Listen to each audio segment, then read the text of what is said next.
नमो भगवते वासुदेवाय।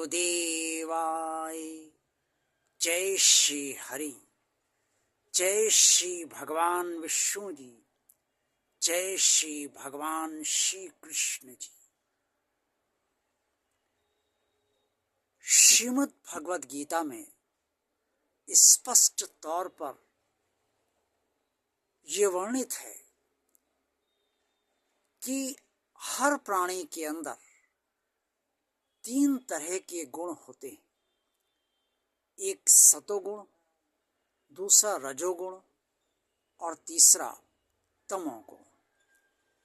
कुरुक्षेत्र में भगवान श्री कृष्ण जी ने अपने अत्यंत प्रिय सखा अर्जुन को ज्ञान देते हुए इन तीनों गुणों के बारे में स्पष्ट तौर पे काफी विस्तार से समझाया है। सत्व गुण क्या है अर्थात सतोगुण क्या है। सतोगुण आप मोटे तौर पे ये समझें कि मानवता जो शब्द है वो पूरी तरह से सतोगुण में समाया हुआ है। सतोगुण का अर्थ है कि आप हृदय से सरल हैं, भीतर से विनम्र हैं, आपके विचार अच्छे हैं, आपकी प्रवृत्तियां सतोगुणी हैं अर्थात अच्छी हैं, आप कर्म अच्छे कर रहे हैं और अच्छे करना चाहते भी हैं, और आपका संसार से कोई बहुत ज़्यादा लगाव नहीं है।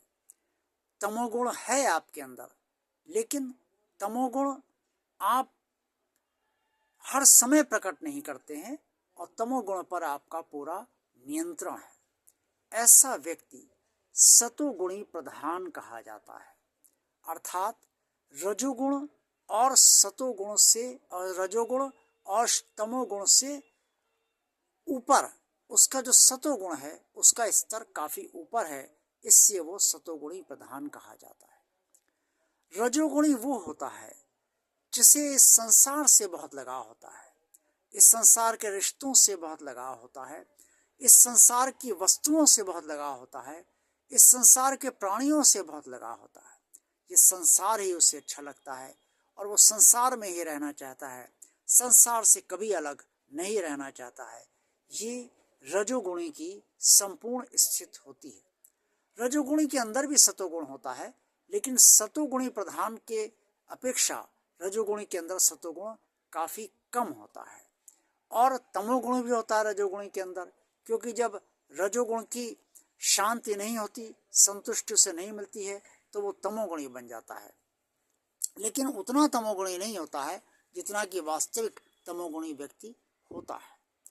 तो रजोगुणी व्यक्ति संसार में ही रहना चाहता है, परमात्मा से उसका लगाव कम होता है और परमात्मा को वो पूजा भी सकाम ही करता है जीवन भर, क्योंकि उसे संसार अच्छा लग रहा है, संसार की वस्तुएं उसे चाहिए, संसार के रिश्ते उसे चाहिए, संसार के सारे प्राणी उसे पसंद हैं।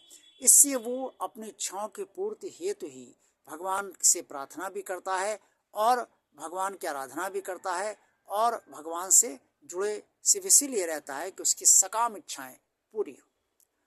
तमोगुणी वो व्यक्ति होता है जिसके अंदर तमोगुण सबसे ज्यादा होता है।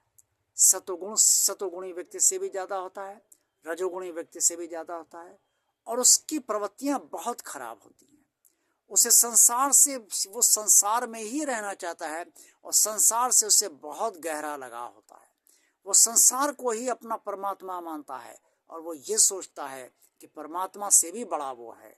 इसलिए तमोगुणी प्रवृत्ति जो होती है वो अपने को ही सर्वश्रेष्ठ मानने की होती है। अहंकारी होता है तमोगुणी व्यक्ति, घमंड उसके अंदर बहुत होता है। वो बात बात में अपने को ऊंचा समझता है और दूसरों को नीचा दिखाने की कोशिश करता है। अगर उसे कोई चीज़ नहीं मिल रही है तो वो छीन लेना चाहता है, वो छीन लेता है, अकारण मारपीट करता है। जो भी उसके पास है, अगर बाहुबल ज़्यादा है तो उसका दुरुपयोग करता है, धन बल ज़्यादा है तो उसका घमंड दिखाता है, और अगर वो अच्छे डिजिग्नेशन पे, अच्छे पद पर कार्यरत कर रहा है तो अपने पद का अहंकार उसके अंदर अवश्य होता है। वो बहुत अहंकारी होता है। ऐसा व्यक्ति तमोगुणी प्रधान कहा जाता है। यूं तो हर व्यक्ति में तीनों प्रकार के गुण होते हैं। सतोगुणी के अंदर भी रजोगुण होता है, तमोगुण भी होता है, लेकिन सतोगुणी व्यक्ति का तमोगुण सबसे अंत में उत्पन्न होता है, जब उसके पास कोई रास्ता नहीं होता है और सीमाएं हर बात की, हर चीज की पूरी हो जाती है, तो उस सीमा के पार हो जाने के बाद वो तमोगुण उसके अंदर उत्पन्न होता है।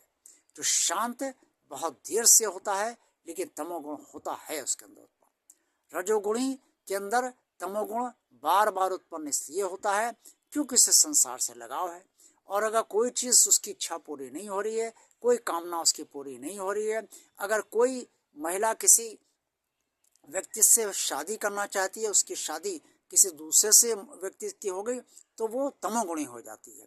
इसी तरीके से कोई युवक किसी युवती से शादी करना चाहता है, और उस युवती की शादी किसी अन्यत्र से हो गई, तो वो युवक तमोगुणी हो जाता है।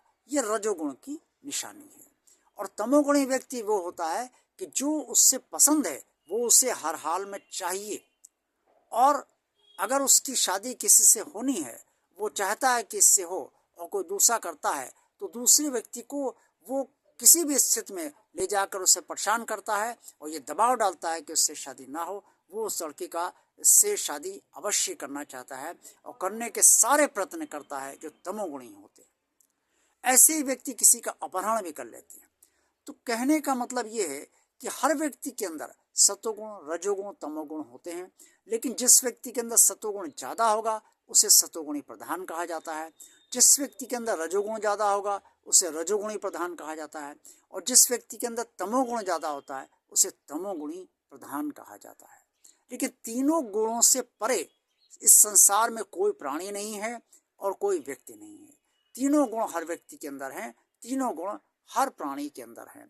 इन तीनों गुणों से परे यानी कि दूर अगर कोई है और तीनों गुणों में समाहित नहीं है, वो है सिर्फ परमात्मा, ईश्वर, भगवान और आपका अपना प्रभु। कल के वीडियो में मैं आपको ये अवश्य बताऊंगा कि किस तरीके से आप पहचान कर सकते हैं कि कौन सा व्यक्ति सतोगुणी प्रधान है, कौन सा व्यक्ति रजोगुणी प्रधान है और कौन सा व्यक्ति तमोगुणी प्रधान है। इससे कल का ये वीडियो, जो श्रीमद् भगवद गीता पर आधारित ये वीडियो मेरे चल रहे हैं, भगवान श्री कृष्ण की असीम अनुकंपा से, उन्हें उसी के अंतर्गत कल का वीडियो भी आप अवश्य देखिएगा, ये जानने के लिए कि आप कैसे पहचानें कि कौन सा व्यक्ति किस गुण से प्रभावित है और किस गुण का वो प्रधान है। आज का वीडियो आपको अगर पसंद आया है तो ज़्यादा से ज़्यादा लोगों को शेयर कीजिए, लाइक कीजिए। भगवान और आप चैनल आप देखते रहिए और भगवान और आप चैनल को सब्सक्राइब कीजिए अगर आपने सब्सक्राइब अभी तक नहीं किया है तो, और कमेंट्स बॉक्स में आप अपनी प्रतिक्रिया अवश्य दीजिए और सुझाव भी दीजिए। आपका दिन शुभ हो। मैं निशित कुमार यही कामना ईश्वर से करता हूँ। ओम नमो भगवते वासुदेवाय। जय श्री हरि, जय श्री भगवान विष्णु जी, जय श्री भगवान श्री कृष्ण।